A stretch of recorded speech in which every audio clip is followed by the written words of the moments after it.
A country is estimated to have 2 times 10 to the 12th watt years of coal reserves. Current year electric demand is 500 gigawatts.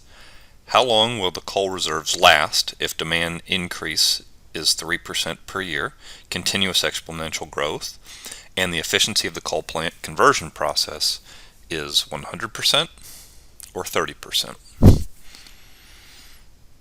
The givens in this problem are that we have a total quantity of energy, right? Watt year is an energy unit. E total available to us is 2e to the 12th watt years, so power times time is energy, right?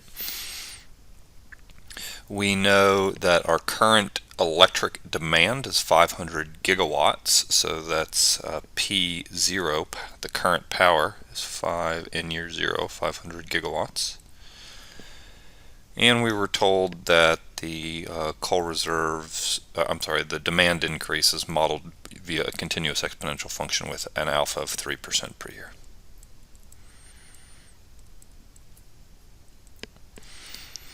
In part A, we were told that the efficiency of the system eta is 100%, and in part B, we were told the efficiency of the system eta is 30%. So I'll write those as decimals. The question was, how long will the coal reserves last? So we're being asked to find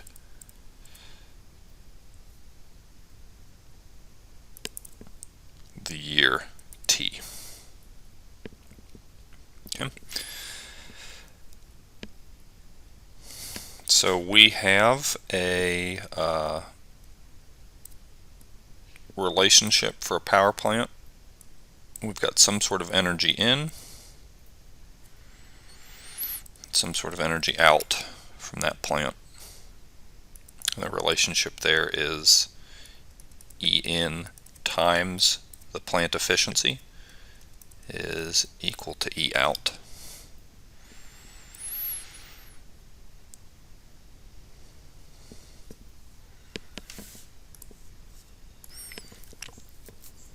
The other relationship we need to be aware of is the relationship between demand and total energy. So demand is a power plot versus time. So this would be the power. This would be the time in years. This is the initial power, P0. And then a continuous exponential function is going to look something like that.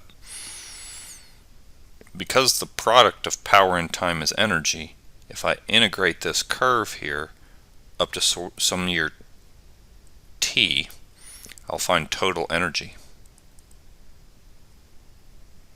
Area under the power demand curve is energy. So what I need to do if I'm given a power function and I need to find energy, I need to integrate. And I need to integrate the growth model. So the growth model for this one was continuous exponential. So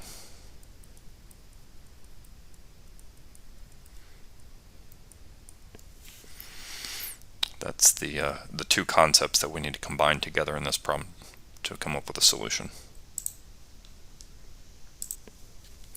Okay, so we've got those two concepts. The first is the power plant efficiency, the relationship between output energy and input energy, and they're related by efficiency.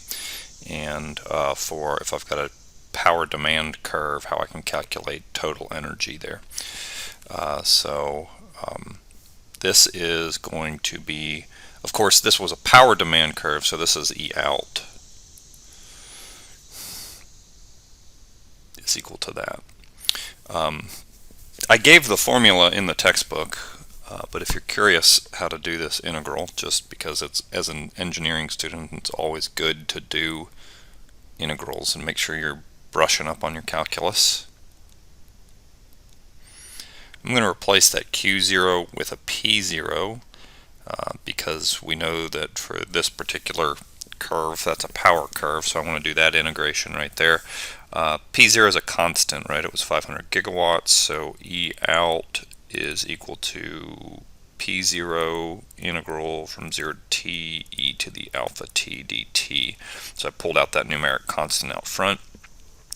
You need to know how to integrate this function right here, integral from 0 to t e to the alpha t dt. And I think the best way to do those is just look them up in a table of integrals. It's been a long time since I've been in calculus, so that's how I typically handle it. I know that the integral of e to the ax is 1 over a times e to the ax. So that means this integral is going to be p0 times 1 over alpha times e to the alpha t, and that whole thing is going to be evaluated at the limits of the integral, so initial time 0 and sometime in the future t years.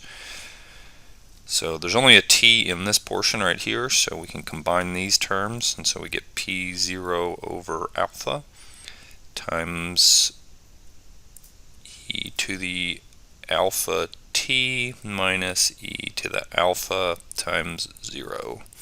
So that gives us p0 divided by alpha times e to the alpha t minus 1.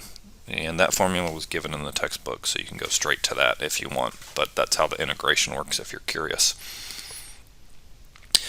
So that's the output electric energy, and so we can now combine the equation that we've got here with the equation that we have right there.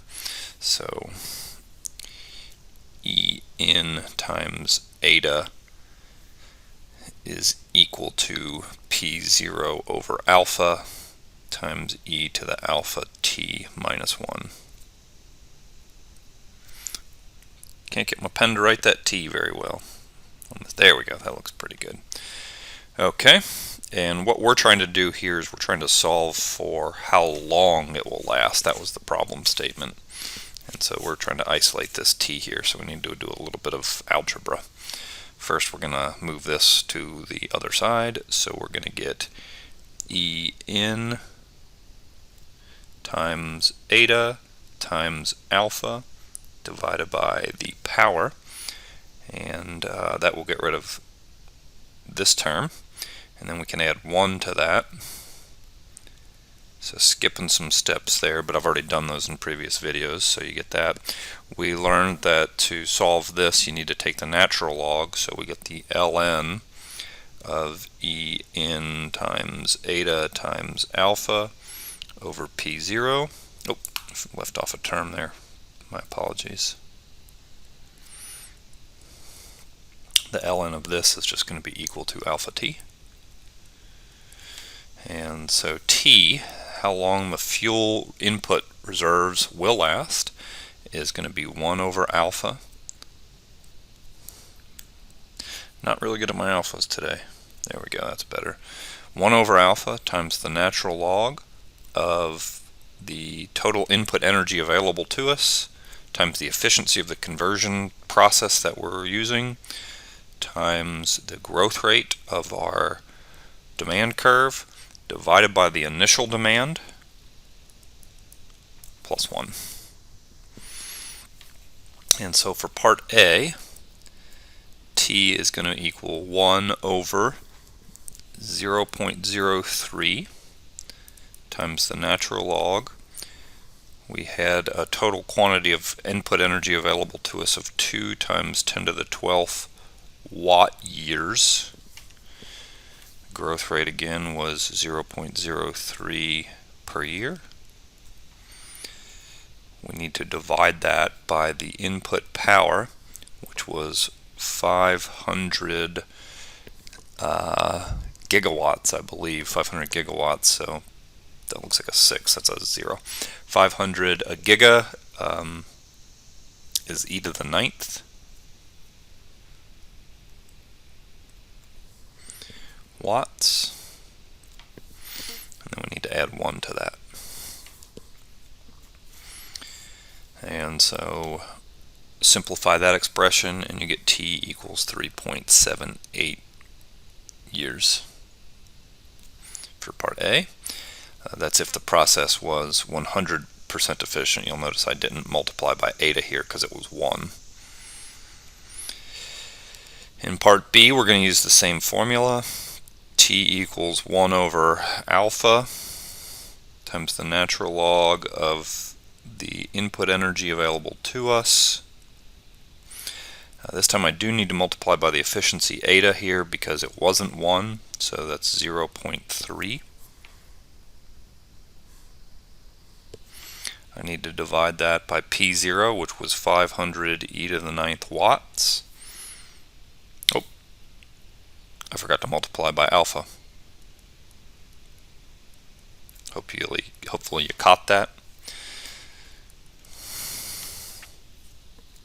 So just restating that, since there was a little hiccup, T equals 1 over alpha times the natural log of the total input energy available times the efficiency times the growth rate divided by the initial demand plus 1. And if you calculate that, the reduction in power plant efficiency from 1 to 30%, or 100% to 30%, reduces the amount of time that coal fuel stockpile will last for us from 3.78 years down to 1.18 years.